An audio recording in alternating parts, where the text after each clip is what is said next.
Welcome once again, Pastor Zach Bible Nuggets. Today we are in the very last chapter of Genesis. Last week we looked at Genesis chapter 49.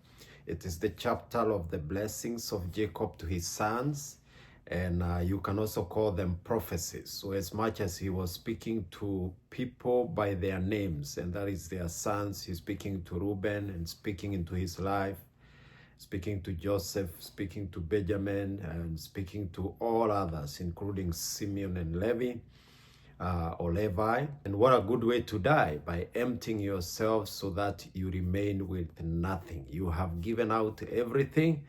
And the Bible says in the end of chapter 49, it ends very well. When Jacob finished commanding his blessings, he drew his feet into the bed and breathed his last, and was gathered to his people. Today we move into chapter 50. So today we are only looking at the burial of Jacob and also the death of Joseph. Of course, the Bible seems to have compressed a lot of things in between there. So in only one chapter, we are talking about the burial of the father and also the death of the son. There must have been so many things that happened in between there. And that also helps you to also imagine that the Bible does not record everything that happened, but it records major events in the Bible. So chapter 50 starts with, then Joseph fell on his face. This is after the death of his father, and wept over him and kissed him. And verses 2, and Joseph commanded his servants, the physicians, to embalm his father. So the embalmment is like a preservation of the body, and it's a culture that is in Egypt. It's not a Jewish culture. It was an Egyptian culture, but also had reasons for that. Because his body, you remember, he had spoken to his son Joseph and said, make an oath that you shall not bury me in Egypt, but you shall take me back to the cave of Machpelah, where Abraham, Sarah, Isaac, and Rebecca and Leah are buried. So he has chosen the cave of Machpelah to be his tomb while he's still alive. And so he could not be buried in Egypt. And for the purposes of transportation, considering that those days there were no swift means of transportation, he needed to be embalmed so that the body could get to the cave of Machpelah, being still intact. And so he needed to be embalmed. And the Bible tells us that it took 40 days for the Egyptian physicians to do that. We are finding that in verses 3, in verse 4. And when the days of weeping for him were past, Joseph spoke to the household of Pharaoh, saying, if I have found favor in your eyes, please speak to the ears of Pharaoh, saying, my father made me swear, saying, I'm about to die in my tomb that I hewed out for myself in the land of Canaan. There you shall bury me, and therefore let me please go and bury my father, then I will return. So Joseph, as much as he is a close ally to Pharaoh, does not seem to go direct to him. If also you read the book of Nehemiah, the Bible tells us that he never went into the presence of the king, or he never appeared in the presence of the king being sad. So it was not normal for anyone who was not in his best state to appear before the king. And so he avoided it and sent his servants, or the people who are serving in the house of Pharaoh. But Pharaoh speaks to him himself and says, go, bury your father, and then you return. What you realize in this chapter is that he was given what would be called today a state burial. A burial that had a lot of respect. Because if you look at verse 7, so Joseph went up to bury his father. With him went all the servants of Pharaoh.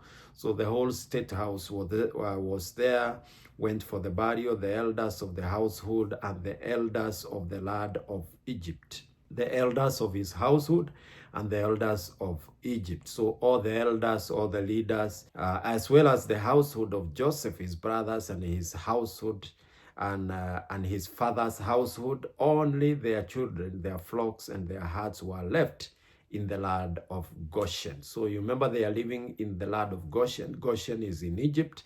and it is the city or the area in which they were given a reservation for them to live there, take care of their livestock, and also be isolated so that they can be able to worship their God. It was by design that was done by Joseph, so that they are able to worship without having to mix their worship with the worship of with the idol worship of the Egyptians. We are also told in verses 9, and there went up with him both chariots and horsemen. It was a very great company. When they came to the threshing floor of Atad, which is beyond the Jordan, they lamented there with a great and grievous lamentation, and he made a mourning for his father 7 days. So when they are past Jordan into Canaan, they are mourning Jacob. Bible tells us that he mourned for 7 days. And verses 11, when the inhabitants of the land, the Canaanites, saw the mourning of the threshold floor of Atad, they said, "This is grievous mourning by the Egyptians." Therefore, the place was named Abel Mizraim. It is beyond the Jordan. The Bible is painting a picture of showing us what kind of a funeral it was. It was huge. It had the numbers, and it also attracted the power that came from Egypt, the chariots and the Egyptian men, to the point that even the city changed its name.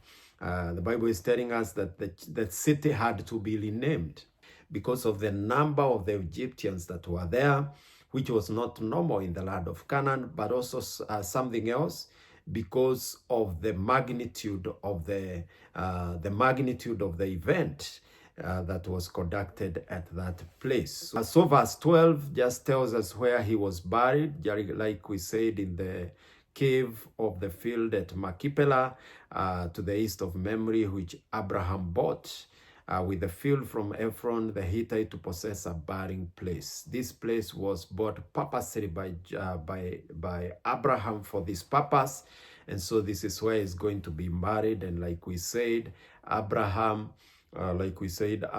Sarah, Isaac, Rebecca, and Leah are all buried here. And so Jacob will come to be gathered together with them. In the culture of the Middle East, when we are talking about being gathered with their fathers, that is what it means. It's a cave that is meant for burial for family members. And so those who have been buried before have already decomposed, and so their bones have been harvested or collected and moved inside the same cave into a compartment where the bones were stored. And that is what it means to be gathered together with their fathers. It means that their bones are all stored up together. It's a museum of bones. And so the cave where he's going to be buried, he's not going to be buried under the soil. It's a cave that is open, and it is meant just for decomposition of the flesh, and then the bones will be harvested and gathered together. That is, after a period of about 6 months, the bones will be gathered together with the bones of his ancestors. That includes Abraham and Isaac and their wives, and also his wife Leah, who was buried in the same cave. The only person in this family who is not buried in this cave is Rachel. She died somewhere on the way and was buried just as they were on transit. So when Joseph's brother, that is verse 15, brothers saw that their father was dead, they said, "It may be that Joseph will hate us and pay us back for the evil that we did to him." So they sent a message to Joseph saying, "Your father gave this command before he died. Say to Joseph, please forgive the transgression of your brothers and their sins, because they did evil to you. And now please forgive the transgression of the servants of the God of your father." Joseph wept when they spoke to him. His brothers also came and fell down before him and said, "Behold, we are your servants." The Bible does not record everything. Like, for example, the part we just read, and don't remember reading anywhere where Jacob, their father, said what they are claiming. So some Bible scholars will say that probably they cooked or they made this up to appeal to to Joseph, but I don't want to agree with that 100%. I would also think that it could be one of those cases where the Bible does not record everything that happens, and in fact, sometimes we only get to learn of something that happened because it's mentioned way after. And the Bible happened because it was mentioned way after in another context where it was necessary to mention, but originally was not recorded. Another example of that, we talked about it last time, is where Jacob says that Simeon and Levi maimed the bulls in the city of Shechem, and in fact goes ahead to use that argument while he's blessing or while he's speaking prophecy into the lives of Simeon and Levi. But originally we didn't see it recorded in the event where Simeon and Levi attacked the city of Shechem. But when it comes to Jacob, talking about it when it's necessary to quote it, he gives us new information about what happened. He says that they maimed the oxen in the city of Shechem. But while the event itself is being recorded as per the original reporting by Moses as the author of the book of Genesis, he did not mention about that. So this is another example.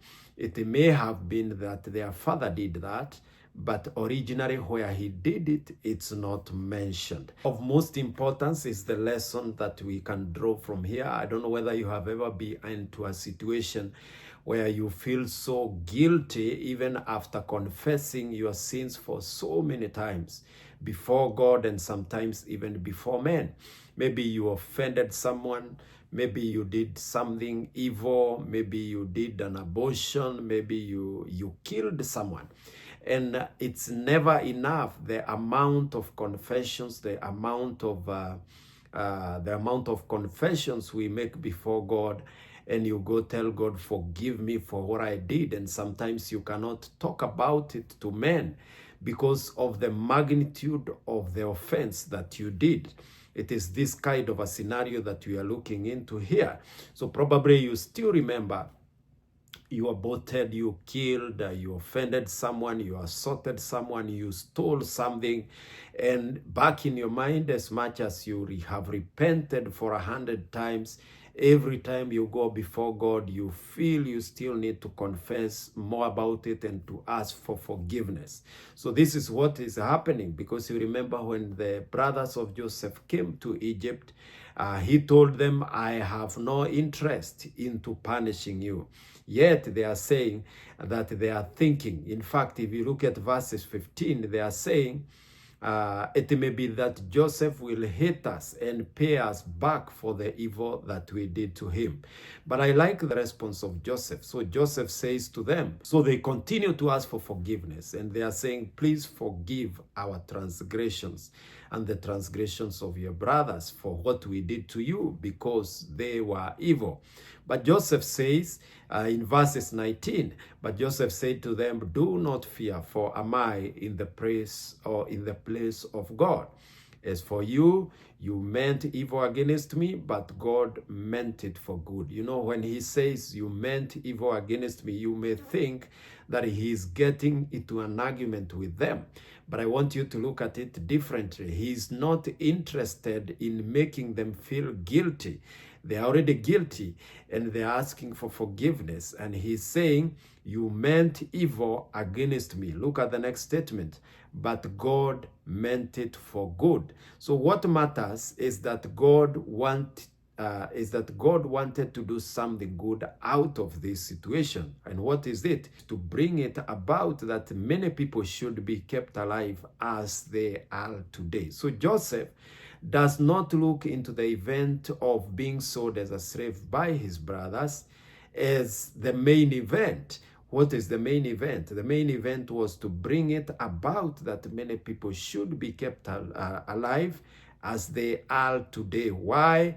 Because Joseph was sold into slavery. In other words, he's looking at the other side of the picture. you meant for evil, but for me, that is not the main feature. The main feature in this story is that God wanted to do something, and he came into the unfortunate event of you selling me as a slave.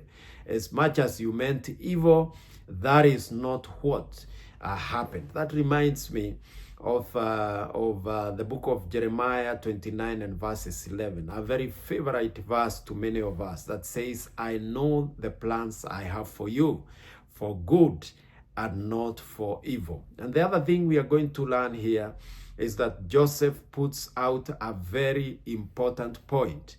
Am I God? That is what he is asking. As much as it is me you offended, but am I God? What is he saying? He's saying, you may have done an offense to me, but the duty and the role of vigilance does not belong to man. In fact, I want to pass you the same message. As much as you may feel aggrieved, as much as you may feel, justified to fight back and to revenge and to look for a payoff for what people have done to you, the Bible tells us that that belongs to God. It implies that man has no right measure of serving vengeance. You cannot serve vengeance in the right measure. Why? Because yourself also deserve punishment. So you cannot deserve a judgment while at the same time you are passing judgment against other people. So as much as you are looking for vengeance for something that was done against you, it's also good to remember that somebody else could be looking for vengeance against you. Why? Because the Bible tells us that we have all sinned and have fallen short of the glory of God. None of us is pure in the presence of God. So even when we feel aggrieved, it's good to remind ourselves that vengeance does not belong to man.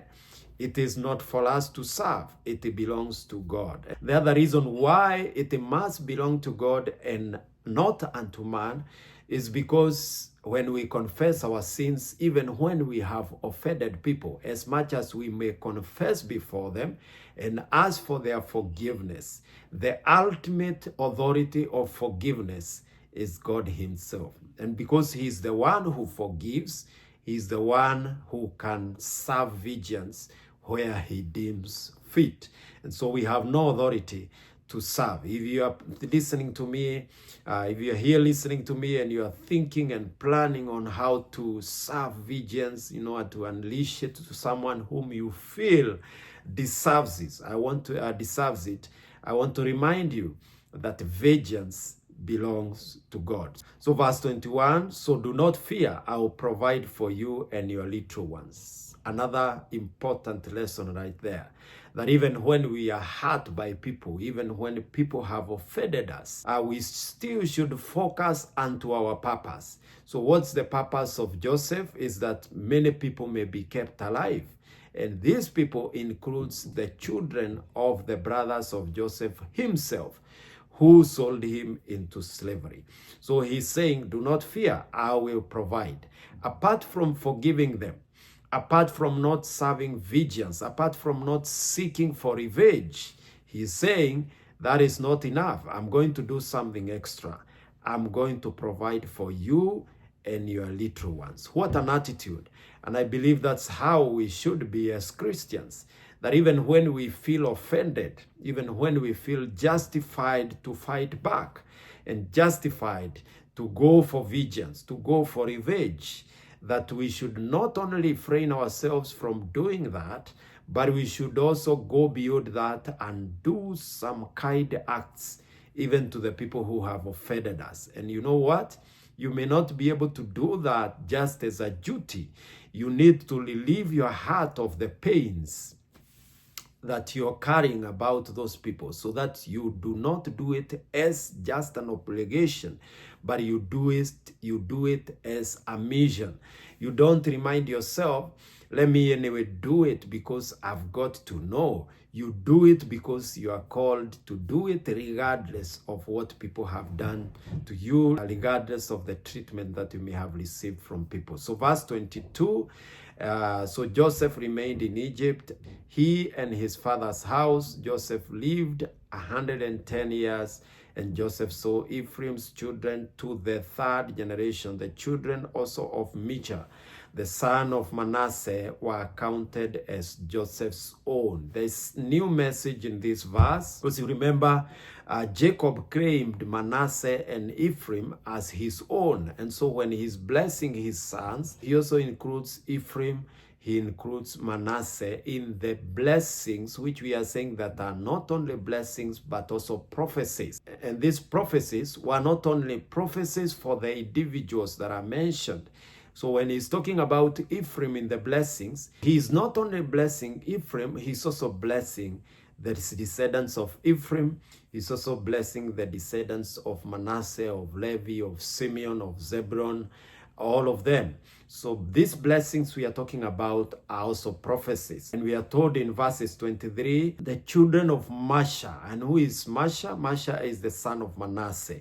It happens that in the children or the grandchildren, in the grandsons of Joseph, we only have the mention of Masha for a good reason.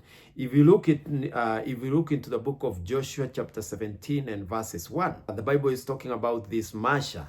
The allotment was made to the people of Manasseh for he was the firstborn of Joseph, to Masha, the firstborn of Manasseh, the father of Gilead. Were allotted Gilead and Bashan because he was a man of war. So we know why he's featuring this early, and he's featuring at the birth, he's featuring at the burial time, and in the times of his grandfather, because he's a man of war. Later, so when we are talking about the Gileads or Gileadites, we are talking about this grandson of Joseph that is called Masha, and who is the son of Manasseh. So the Bible tells us that children also of Manasseh, the son of Masha, the son of Manasseh, were counted as Joseph's own. In other words, the Bible is telling us just what Jacob did by counting Ephraim and Manasseh as his own children. It is the same thing that is happening here, that Joseph will also count Masha as one of his own. And Joseph said to his brothers, I'm about to die, but God will visit you and bring you up out of this land to the land that he showed to Abraham, to Isaac, and Jacob. One thing I love about Jacob and Joseph is that they are not only speaking about things that are happening now, they are also speaking prophetically. Look at what Joseph says. Joseph said to his brothers, in fact, he's going to be dying before his brothers, and he's going to leave them in Egypt. And that is going to mark the beginning of the story and the history of the children of Israel being in Egypt, and even to the point where they became like slaves.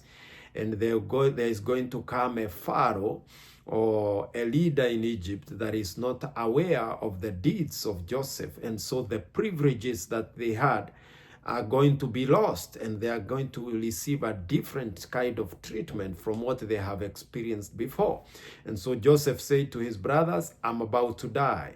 One thing I love about these ancient men is that they get to know when they are going, and they get to know when it's their time to die. He's not dying because he's very old.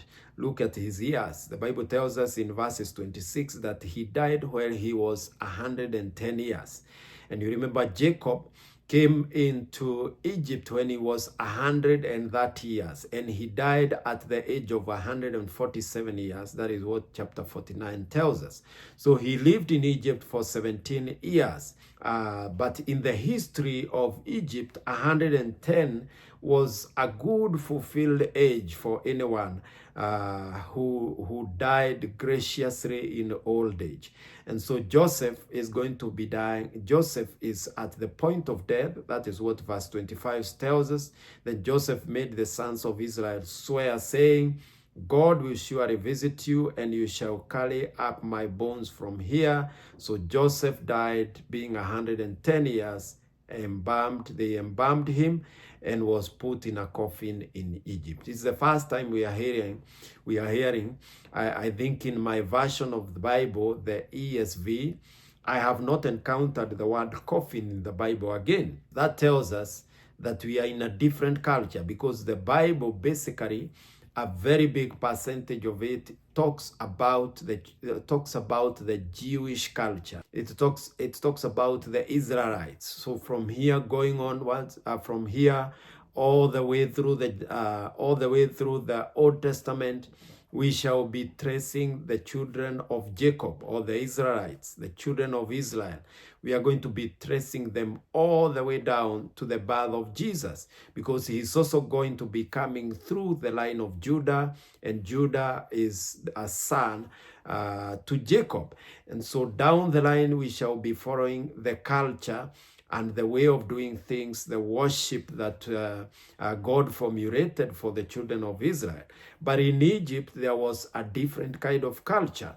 And no wonder we are hearing the word coffin, because in the culture of the Jews, what we are hearing is about caves where people were buried, not necessarily in a coffin. And so Joseph is going to be preserved here, and he had asked his brothers that his bones shall be carried. We are going to be seeing it down the line when they are coming out of Egypt by redemption through the hand of Moses and other God, because Moses was a servant of God, was a messenger of God, and so he only facilitated, but God redeemed them from the bondage and from the slavery of the Egyptians. We have come to the end of the book of Genesis. The book of Genesis is one of the longest and with the most chapters, of course, apart from Psalms, which has 150, and the book of Isaiah, which has 60 something. The book of Jeremiah has, I think, 52.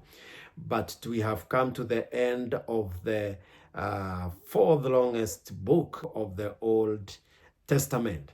And congratulations to you for walking through with me. And we thank God that we are here. Next, we will embark on a journey into another book. Probably we may want to take Exodus.